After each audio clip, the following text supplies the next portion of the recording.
Soki Ndommo Judith.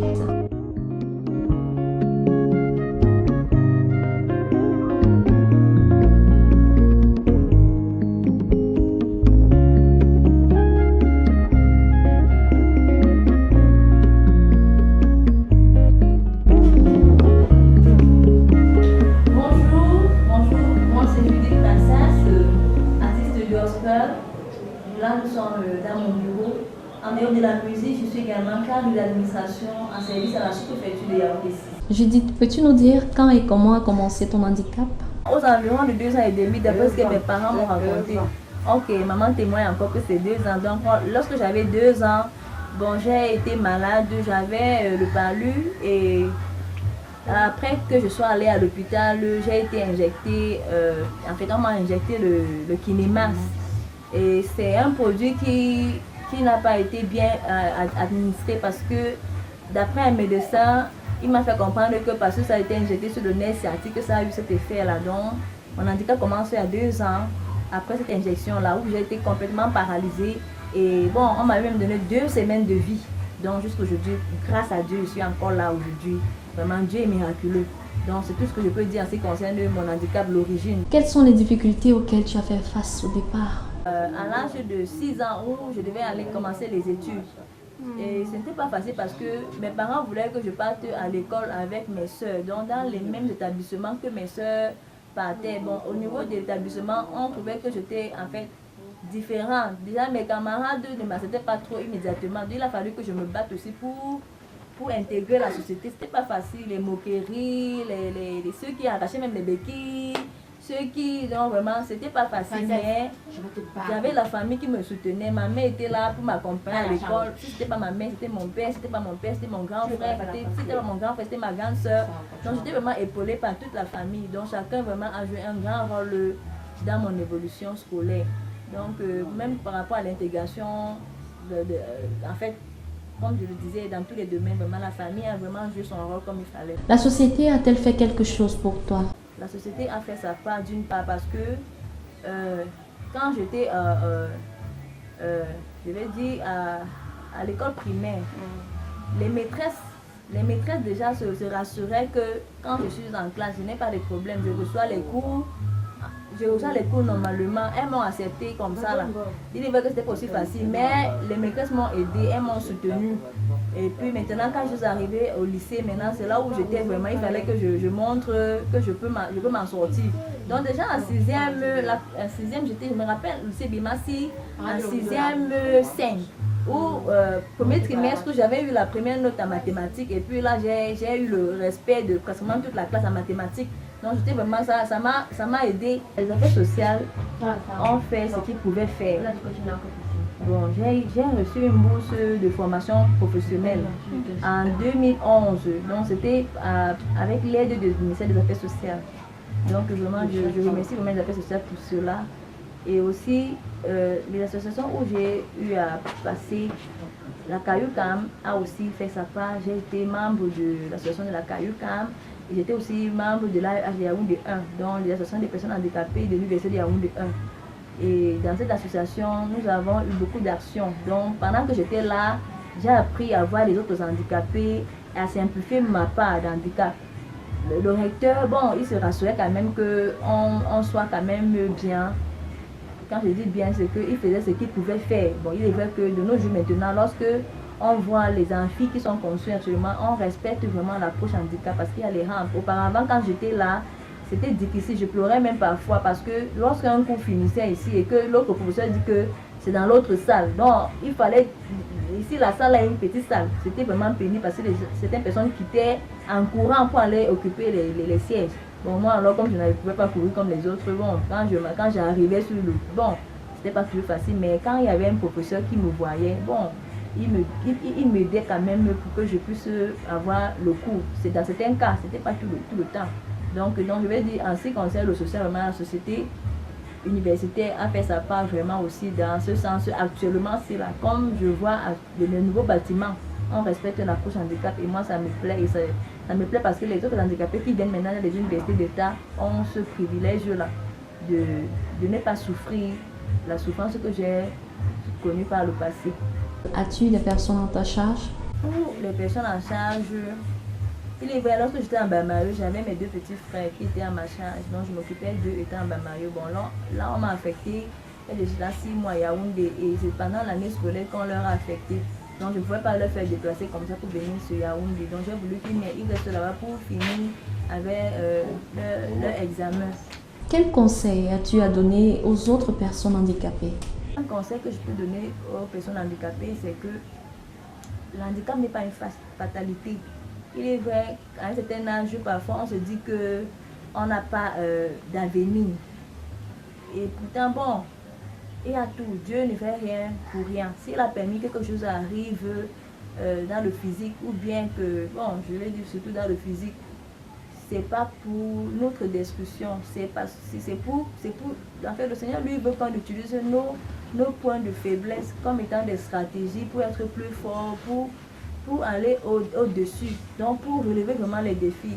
S'il a permis que telle chose arrive, il a aussi ouvert une autre porte pour que on puisse, je sais pas, braver et montrer vraiment que l'handicap là, c'est pas une fatalité. Moi j'ai vécu presque toute ma vie comme ça. Je me rappelle même pas si j'ai marché. Non, on me raconte seulement que j'ai marché et puis bon, il y a aussi des photos. Mais Dieu est bon, Dieu m'a soutenu, Dieu m'a aidé vraiment à relever ces défis-là. Donc ce que je peux conseiller aux handicapés, c'est vraiment d'avoir confiance en Dieu, d'accepter la main tendue que Dieu donne. Parce que Dieu est le seul qui est capable de t'aider vraiment dans tous les domaines de la vie. Dans tous les domaines de la vie, quelle que soit la situation dans laquelle tu te trouves. Vraiment, le Seigneur Jésus-Christ est vivant et tel qu'il m'a soutenu, il va te soutenir également. Je suis là en face de ceux que j'appelle les tout petits, les plus petits que nous, qui ont besoin d'un coup de pouce pour pouvoir atteindre les objectifs assignés à leur vie. Ce que je peux faire au quotidien, c'est d'abord avoir une forte attention sur ces personnes qui ont besoin d'un accompagnement et les approcher pour pouvoir savoir quels sont les défis qui sont les leurs et puis, chemin faisant, essayer avec eux, avec leur concours, pour atteindre les objectifs. J'ai souvent eu un peu de honte par rapport à beaucoup d'autres personnes non handicapées dehors qui sont incapables de accomplir quoi que ce soit. Et je peux conclure que mes enfants ici, ils voient et ils agissent. Ils voient à travers les yeux de la foi, ils agissent. Et je peux leur apporter aussi, et ce que je fais, c'est un encadrement dans l'enseignement biblique et dans le conseil pastoral. Nous avons vu ici, on se rend quand même compte qu'il y a des personnes handicapées qui sortent du lot. Alors nous voulons outiller les différentes communes de manière à travailler et à prendre en compte dans leurs différentes politiques les personnes handicapées. Les plans d'action élaborés et mis à la disposition des différentes communes vont donc permettre à ces communes de prendre en compte la dimension personnes handicapées dans toute leur planification et dans leurs différentes réalisations. Le Club des jeunes aveugles réhabilités du Cameroun a bénéficié d'un financement de l'Union européenne à travers le programme d'appui à la société civile, le PASC. Le projet intitulé « Appui à la appropriation inclusive et locale du cadre juridique de promotion et protection des personnes handicapées » consiste justement à travailler aux côtés de mairies de manière à les équiper pour mieux accueillir et encadrer les personnes handicapées.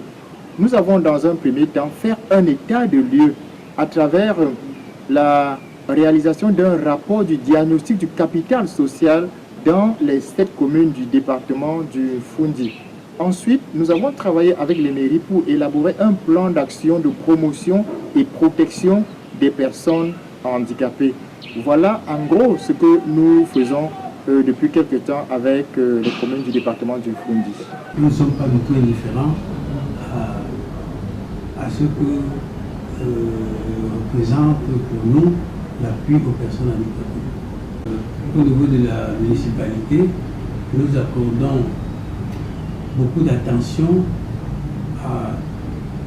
toutes les sollicitations qui nous viennent des personnes handicapées. D'ailleurs, nous avons, non loin d'ici, nos voisins du centre de réhabilitation des personnes handicapées, des tout bébés. Il y a, nous avons eu à les recevoir, à leur apporter du soutien quand ils ont exprimé des besoins. Donc, nous pensons que cela rentre dans nos missions et en même temps, nous prenons beaucoup d'intérêt à apporter des aides aux personnes handicapées. L'approche individuelle vraiment est en train d'être dépassée de nos jours. Nous encourageons des GIC, des associations, des œuvres sociales qui ont une idée de projet et se rapprochent des mairies. Nous savons que maintenant, nous sommes dans le cadre de la décentralisation. Donc, c'est les mairies qui sont à pied d'œuvre. La mise en œuvre de la décentralisation est effective au niveau des mairies. Mais il faut que ça passe par un avis technique qui est qu'on recouvre au centre social territorialement compétent. C'est pour cela qu'à Yaoundé, nous avons 8 centres sociaux qui s'occupent des cas sociaux du département et qui mettent à la disposition de la mairie des dossiers. Parce qu'une association, par exemple, devrait recourir au centre social. Si peut-être il y a une association à Yaoundé 6, comme nous sommes dans l'avancement de Yaoundé 6, il sollicite un appui technique du centre social qui va donc faire une expertise sociale et saisir M. le maire pour appui. Et là, le maire est le dernier juge. Nous faisons seulement le travail. Pour ceux qui ont des enfants handicapés dans les maisons, qui puissent venir auprès du CEJAC ou bien d'autres structures d'encadrement des personnes handicapées pour qu'on trouve la solution. Puisqu'il n'y a pas des choses qu'on peut avoir ici-bas sans trouver des solutions. Donc, il faut que les personnes valides puissent comprendre aussi que les personnes handicapées sont des personnes à part entière. Ils ne sont pas des personnes qu'il faut rejeter. Il faut tout simplement les comprendre. Et c'est ça qui fait à ce que, des fois, quand ils sont rejetés, ils se révoltent. Et ce n'est pas une bonne chose. Il faut que chacun de nous puisse apporter une contribution pour les personnes handicapées pour qu'ils puissent être autonomes dans sa vie future. Le handicap n'est pas synonyme d'incapacité. Quel que soit le type de handicap, nous pensons que la personne handicapée peut travailler et gagner sa vie comme toute autre personne. Elle a juste besoin de quelques mesures, de quelques facilitations, de quelques adaptations, n'est-ce pas, qui lui permettent de fonctionner comme toute autre personne. Et c'est à ce niveau que j'interpelle maintenant les personnes valides qui côtoient les personnes handicapées. Au niveau des personnes valides, je voudrais dans un premier temps interpeller le gouvernement qui a la charge, n'est-ce pas, d'encadrer toute la population, y compris les personnes handicapées, afin qu'elles travaillent davantage, n'est-ce pas, à prendre les personnes handicapées en compte, n'est-ce pas, dans leur politique.